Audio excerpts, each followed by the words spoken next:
Assalamualaikum warahmatullahi wabarakatuh. Alhamdulillah wassalatu wassalamu ala Rasulillah wa ala alihi wa ashabihi wa man wala. Asyhadu an la ilaha illallah wa asyhadu anna Muhammadar Rasulullah. Allahumma shalli ala Muhammad wa ala alihi wa ashabihi wa man tabi'ahum bi ihsan ila yaumiddin. Usikum wa iyaya nafsi bitaqwallah faqad fazal mu'minuna al-muttaqun. Haitsu qala ta'ala ya ayyuhalladzina amanu taqullaha haqqa tuqatih wa la tamutunna illa wa antum muslimun. Wa qala Rasulullah sallallahu alaihi wasallam ittaqillaha haitsu ma kunta wa atbi'is sayyi'atal hasanata tamhuha wa khaliqin nas bi khuluqin hasanin. Bapak-bapak, ibu-ibu, saudara-saudara yang insyaallah dirahmati oleh Allah Subhanahu wa taala.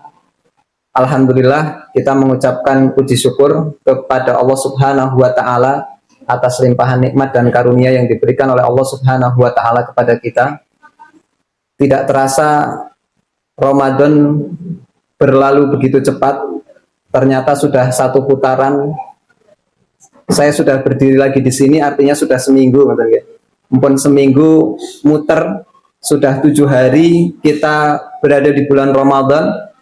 Yang bulan Ramadan itu hanya diberikan oleh Allah Subhanahu wa taala 1 bulan. Artinya kalau sudah hilang 1 pekan, tinggal 3 pekan lagi. Ya, dan tidak terasa waktunya itu terus bergulir dan cepat berakhir. Bapak-bapak, ibu-ibu, saudara-saudara yang insya Allah dirahmati oleh Allah Subhanahu wa taala, di dalam Al-Qur'an Allah Subhanahu wa taala berfirman, "Inna akramakum indallahi atqakum." Sesungguhnya orang yang paling mulia di antara kalian adalah orang-orang yang bertakwa.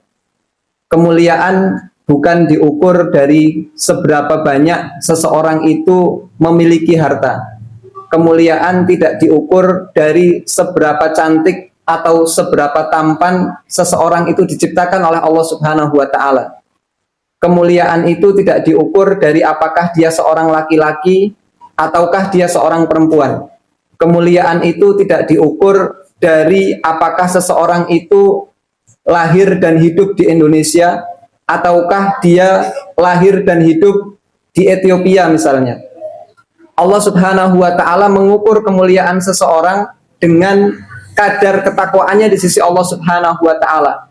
Karena kalau ukuran takwa itu ganteng dan cantik, maka tidak ada pilihan bagi seseorang yang memang diciptakan oleh Allah Subhanahu wa taala untuk menjadi yang seperti itu.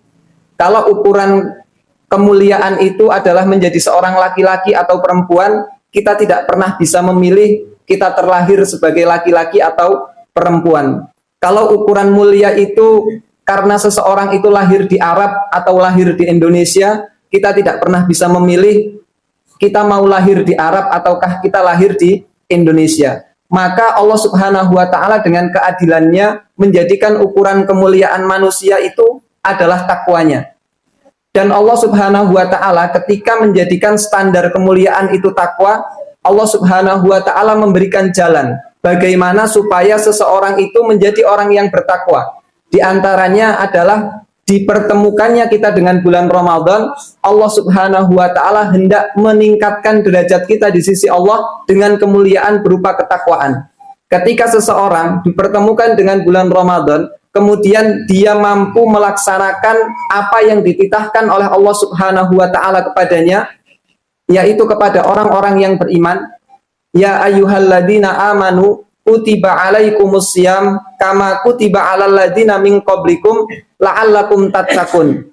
Ketika orang-orang yang beriman diberikan media oleh Allah Subhanahu wa taala berupa puasa adalah agar orang-orang itu mendapatkan kemuliaan yang lebih dibandingkan dengan orang-orang yang tidak bertemu dengan bulan Ramadan atau dipertemukan dengan bulan Ramadan, tetapi mereka tidak menjadikan bulan Ramadan itu sebagai waktu untuk meraih kemuliaan. Sehingga orang-orang yang akan mendapatkan derajat takwa di sisi Allah, artinya dia yang akan menjadi orang-orang yang mulia adalah orang-orang yang berada di bulan Ramadan dan dia berpuasa dengan bersungguh-sungguh berpuasa. sebagaimana difirmankan, disabdakan oleh Rasulullah sallallahu alaihi wasallam, man shoma ramadhana imanan wa ihtisaban ghufira lahu ma taqaddama min dambi. Puasa yang dikehendaki oleh Allah Subhanahu wa taala adalah puasa yang diiringi dengan keimanan, dengan keyakinan bahwa puasa ini merupakan kewajiban. Puasa ini merupakan beban yang dibebankan oleh Allah Subhanahu wa taala kepada kita, sehingga kemudian kita berpuasa tidak sekadar menahan diri dari lapar dan haus saja, dan tidak melakukan hubungan suami istri di siang hari saja, tetapi betul-betul karena ikhtisab, karena lillahi ta'ala, karena mengharapkan pahala dari Allah Subhanahu wa ta'ala. Demikian juga dengan sholat malamnya, sholat tarawihnya. Sholat tarawih yang dikehendaki oleh Rasulullah Sallallahu Alaihi Wasallam adalah sholat tarawih yang man qoma ramadhana imanan wahtisaban. Orang-orang yang melaksanakan sholat tarawih dengan rasa iman yang tinggi sebagai bentuk ketaatan kepada Allah Subhanahu wa ta'ala, dan karena mengharapkan pahala dari Allah Subhanahu wa ta'ala. Maka orang-orang yang semacam inilah yang nantinya mereka akan diampuni dosa-dosanya oleh Allah Subhanahu wa ta'ala dan mendapatkan kemuliaan di sisi Allah Subhanahu wa ta'ala dengan takwa. Tetapi kita memang perlu mengetahui bahwasanya ketika seseorang yang beriman kepada Allah diberikan syariat, maka syariat itu merupakan beban. Karena secara umum syariat Allah Subhanahu wa ta'ala itu selalu bertentangan dengan nafsu. Jadi tidak ada syariat itu yang sejalan dengan nafsu. Syariat itu rata-rata, ya kebanyakan syariat itu bertentangan dengan nafsu. Manusia itu suka makan, sehingga syariatnya kita disuruh untuk tidak makan dan tidak minum di siang hari. Nafsu manusia itu cenderung untuk menghabiskan waktu begitu saja. Maka kemudian Allah itu memerintahkan kepada kita untuk sholat. Manusia itu kecenderungannya pelit, kecenderungannya ingin hartanya tidak dihambur-hamburkan atau tidak dikeluarkan. Maka kemudian muncul syariat zakat dan sedekah. Manusia kecenderungannya tidak ingin berlelah-lelah untuk berusaha. Maka kemudian Allah Subhanahu wa ta'ala itu memberikan syariat haji yang harus mengeluarkan tenaga, harus mengeluarkan energi, harus menghabiskan waktu, tetapi kemudian itu semua menjadi bukti. Apakah seseorang itu bisa menundukkan nafsunya di bawah syariat Allah atau tidak? Ketika seseorang sudah mampu menundukkan nafsunya, menyapih nafsunya untuk tidak terus ikut dengan nafsunya, maka pada saat itulah seseorang itu akan mendapatkan derajat ketakwaan di sisi Allah Subhanahu wa ta'ala. Ya. Sehingga dalam kasus sholat misalnya, orang-orang munafik itu disebutkan oleh Allah Subhanahu wa ta'ala, idza qamu ila sholati qamu kusala. Orang-orang yang munafik, orang-orang yang mengaku Islam tetapi kemudian mereka ini menjadikan Islamnya hanya sebagai cover atas dirinya saja, maka mereka melakukan sholat itu dengan males-malesan. Ya. Sementara orang-orang yang beriman, para sahabat Nabi Shallallahu Alaihi Wasallam dahulu, mereka itu berpesan. Di antaranya Rasulullah Shallallahu Alaihi Wasallam menyampaikan kepada Bilal bin Rabah, sahabatnya, dengan mengatakan, arif Nabi Sholah ya Bilal, istirahatkanlah kami dengan sholat, wahai Bilal. Jadi perbandingan antara orang-orang yang bertakwa dan orang-orang yang Islam tetapi dia tidak memegang teguh keislamannya itu sangat berbeda. Contohnya dalam hal sholat saja misalnya. Maka demikian juga dengan puasa.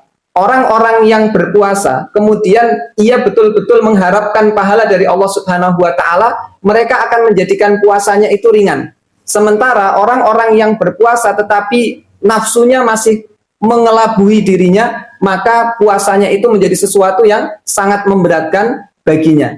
Ya, jadi mudah-mudahan ketika kita merasa Ramadan ini berlalu dengan cepat, mudah-mudahan karena kita ringan untuk melaksanakannya karena Allah Subhanahu wa ta'ala, bukan karena kita terlalu membiarkan waktu kita mengalir begitu saja sehingga kemudian tahu-tahu Ramadannya habis dan kita belum melakukan apa-apa. Ya, harapannya kita semua berdoa kepada Allah Subhanahu wa ta'ala, mudah-mudahan Ramadan kita di tahun ini lebih baik daripada tahun-tahun yang sebelumnya. Kemudian pada tahun ini Allah Subhanahu wa ta'ala akan menjadikan kita orang-orang yang berhasil di bulan Ramadan ini dengan diampuni dosa-dosa kita oleh Allah Subhanahu wa ta'ala, dan Allah Subhanahu wa ta'ala menjadikan kita orang-orang yang bertakwa. Wallahu a'lam bishawab. Assalamualaikum warahmatullahi wabarakatuh.